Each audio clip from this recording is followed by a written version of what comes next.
In today's video, we have all the latest NHL news and rumors from around the league. We're looking at some trade rumors involving some offseason moves, possibly by the Dallas Stars and the Edmonton Oilers. We have several signings, some injury updates, and more. All that coming up next. Welcome back to another video here at Top Shelf Hockey. As I mentioned, we have a variety of NHL news and rumors to discuss here today. First up, let's talk about a few NHL signings, many of which are ELCs, but we also have a veteran signing and extension, which is the Minnesota Wild signing defenseman Alex Goligoski to a 2-year contract extension valued at $2 million per year, and they've also given him a no-move clause for the duration of that contract. So there was some speculation as to the future of Goligoski, obviously, coming up on an expired contract. He's missed a few games lately, but that seems to be, he technically was a healthy scratch, but I think they're kind of giving him an opportunity to get some rest and be ready here. But that's certainly going to give the Wild an opportunity to have a lot of defensemen next year, which we'll talk about a little bit further when we talk about some trade talk here around the NHL. Now, we also had a signing out of the Toronto Maple Leafs organization, signing prospect Mikko Kokkonen to a 3-year ELC. The Finnish defenseman was a 2019 third-round pick, and he gets the contract starting next season, so he'll most likely make the jump here to North America. The Montreal Canadiens also signed one of their prospects, and it's a 2021 fifth-round pick, Joshua Waugh, who's currently second in QMJHL scoring. So that's quite a season for him, putting up 92 points in just over 56 games. So having a real solid year for the left winger. He should make the jump here in the near future to pro hockey, but for right now, he'll remain in junior as long as he's eligible, and it'd probably be best for him to stay there, play big minutes, and continue to dominate here in the queue. The Boston Bruins have also signed an interesting goalie prospect, and that's Brandon Bussey, who gets a 1-year entry-level contract, which is going to kick in next year. However, he is going to their American Hockey League affiliate for the rest of this season on an amateur tryout. So some players, it makes more sense to do that so they can actually get a glimpse of them this year without the contract kicking in immediately. So obviously he comes from the college hockey scene. I know it's a very interesting goalie, a little bit older, gets the 1-year deal. So we'll see how that works out. We also had a couple of fines from last night's action, including Nashville Predators rookie Tanner Jeannot getting a $2,000 fine for kneeing on Senators forward Brady Tkachuk.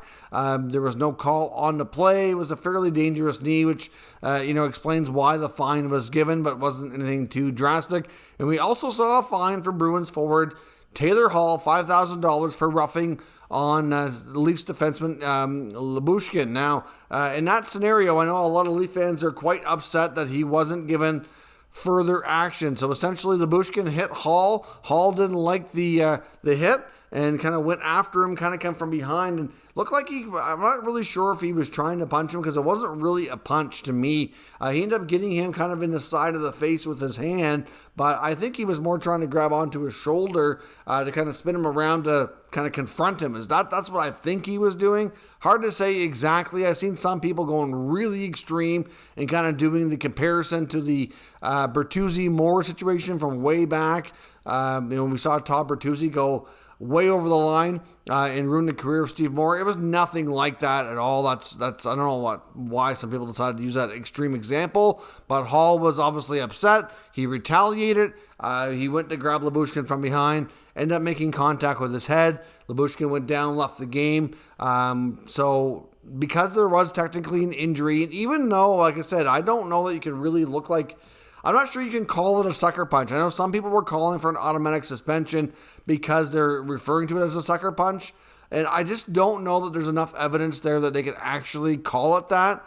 I mean, yes, it was something that shouldn't have happened. I do think Taylor Hall deserves some sort of discipline for it. I really thought he was going to get a game, but at the same time, I don't think it's quite as egregious and as what we saw in some other situations, like the Matthews cross-check. I know a lot of people were saying Matthews got a couple of games for that cross-check to Dahlin. This is just as bad, but I'm not really completely sure that it is. At the same time, though, if Lyubushkin's hurt and is going to be out for any period of time, see, that's the problem with head injuries. They're so hard to predict, and any kind of contact with the head can result in that. So because there was some contact, it didn't look that bad, but sometimes that happens. I mean, I've seen lots of hits that did not look bad, and resulted in concussion. So it's hard to say what will come from the injury with Lyubushkin. I've seen some reports saying he looks like he's going to be fine, but I haven't really gotten clarification right now if he's in or out or what's going to happen for the next game. But he wasn't the only defenseman to leave the game. Justin Hall also left the game for the Maple Leafs, so certainly not a good scene, and it is what it is. I honestly thought Hall would get at least one game for that, but a $5,000 fine, it is. And I can understand the frustration with the fact that a lot of people view player safety as being very inconsistent, and I do agree that a lot of times it has been. It would be nice to see more consistency in that case. Now, speaking of the injuries and the Maple Leafs, it wasn't just Lyubushkin and Hall left last night's game. We also saw Peter Mrazek go down with injury yet again, looking like probably a groin injury. No real clear-cut answer on what kind of timelines we're looking at, but I would suspect it's not going to be super quick. Those types of injuries do take time to heal, and it will take time for him to work through and come back. I'm going to say at least a few weeks, but it's really difficult to say exactly how that's going to go. I mean, Jack Campbell is reportedly close to making a return, but this is not a good situation for the Maple Leafs. They finally got a couple of good games out of Mrazek recently, and now he's hurt yet again. I mean, the guy's been a magnet for injuries, which is really unfortunate in his case. And, up until recently, though, he hadn't even played well when he was able to play.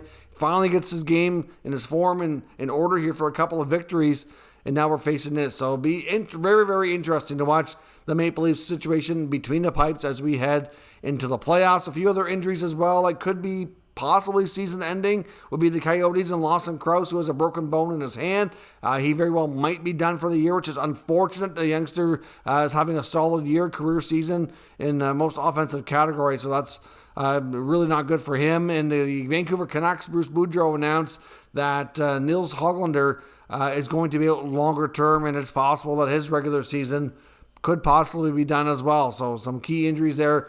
A team like the Canucks trying to get themselves in playoff contention, and of course the Leafs trying to jockey more for position. They know they're going to the postseason, but whether they go as the number 2, number 3, or the wild card team in the East is yet to be determined, and it could very well have a big impact on who they play, whether or not they have home ice, etc. So they certainly want to position themselves to be as high as possible in the standings, and these injuries are not going to help. Now, and actually another signing as well to throw into the signings that we missed earlier was the Carolina Hurricanes actually have signed a interesting prospect as well from the 2020 draft, Noel Gunler, coming over from the Swedish League, signs his 3-year ELC. It's going to kick in next year. He is making the jump to North America though right away, and like the Bruins prospect goalie that they signed, he is joining the Carolina Hurricanes American Hockey League affiliate on an amateur tryout for the rest of the season. So he'll be able to get some pro hockey games in North America under his belt and start the transition phase, I guess,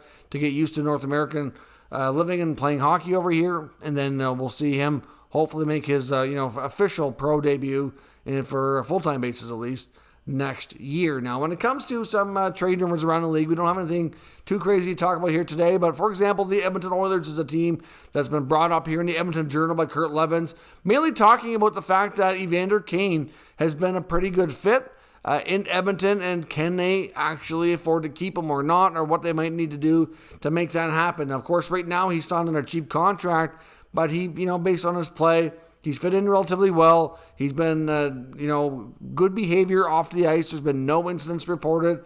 Nothing indicating that the Oilers wouldn't want him back. And his production's been okay as well. So, or he's been a good fit. It makes sense that they would try to figure out keeping him in the fold. I don't know what he's going to want. I'm not sure that he's going to go back anywhere close to his $7 million a year like he was making in San Jose before that contract was terminated. But I'm sure he's probably going to want something a little bit more reasonable for a top 6 winger who can probably contribute 25 to 30 goals, which is what he normally has been. So fair to say he's probably going to want at least 5 or 6 million would be my guess, somewhere in that range. So he's going to be looking for more money. The Oilers are pretty tight on cap. They have some big decisions to make, especially between the pipes. Obviously, their playoff record will have a big impact likely on what they do in some of these aspects. But to keep Kane, Kurt Levens writes that it's really possible that they might have to move on and trade somebody like Jesse Puljujarvi or Kyler Yamamoto. I mean, one of these two young players are going to be needing new contracts, and they may not be able to afford to keep all these guys. So if Kane stays, one of these guys might have to go. So it'd be interesting to see how Ken Holland decides to proceed here. A lot of it's going to boil down to what Kane will take for a contract, but he's been a good fit. And obviously, they want to surround Connor and Leon with as much talent as possible to have a better shot at having playoff success here. So we'll see. Like I said, the playoffs will likely have a big impact on some of these decisions and determine who stays and who goes. But certainly some tough calls to keep Kane in them fold there in Edmonton. And in Minnesota, like I said, this Goligoski signing kind of got some people talking. Listening to Elliotte Friedman today on the Jeff Merrick show, Jeff Merrick brought up the fact that as soon as the Goligoski signing was announced, his first thought was, wow, they've got a lot of defensemen under contract for next year. What does this mean? And, who's likely moving on? Well, if you look at the Wild, like they have, besides Goligoski, they have obviously Captain Jared Spurgeon. They have Jonas Brodin. They have Matt Dumba. They have Dmitry Kulikov. They have John Merrill. And they have youngster Kalen Addison, who certainly deserves more of an opportunity. They have Middleton, who they acquired from San Jose, who's an RFA. But if he fits in like many feel he will, they're likely going to want to get a deal done for him. And that's a lot of defensemen. I mean, that right there is 8 guys. So obviously that's more than enough you need at the NHL level. So what is likely going to happen in that? Of course, they're also facing a salary cap crunch. Now, Bill Guerin's made it known as well to his players that need new contracts. The next 2-3 years, the salary cap is going to be tight. He doesn't really want to have any surprises, and he wants to have as many of the upcoming contracts done before they get too deep into the offseason as possible so that they can better plan and predict what else they need to do. If all his in-house stuff is looked after early, then that will determine between trades, free agency, etc., what else they're able to do to put the strongest roster possible together for the upcoming season. So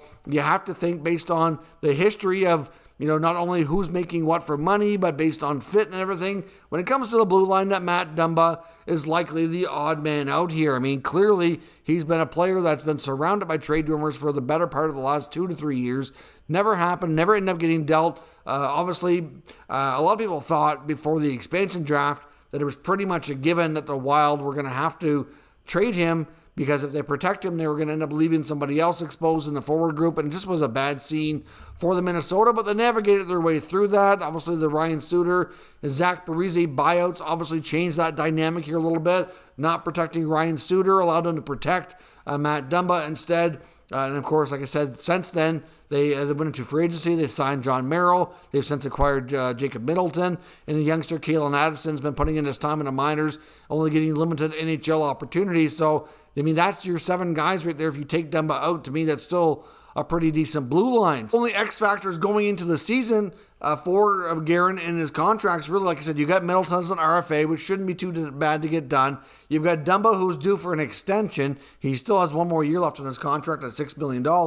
And then there's Kevin Fiala, who's a pending RFA coming off a 1-year deal. So those are the 2 players that we don't know about long-term with the Wild, and might make sense that they're both the guys that are moved out in order to create the cap space. Now, I think deep down, they'd probably like to keep Fiala, but obviously he's a pretty dynamic player. There would be lots of interest. There would be high trade value. And he's probably at this point not going to want to do another short-term contract. He's going to want some more term and some bigger money. And the Wild are going to have a real tough time affording that with the buyouts of Parise and Suter tying up so much dead cap space on this roster. So clearly Friedman made it known on today's show that those 2 guys he feels are very likely to be traded this offseason. This is a pivotal year for the Minnesota Wild. They're having a solid campaign. They've been red hot as of late. I think they'll be a real dangerous team to deal with in the playoffs.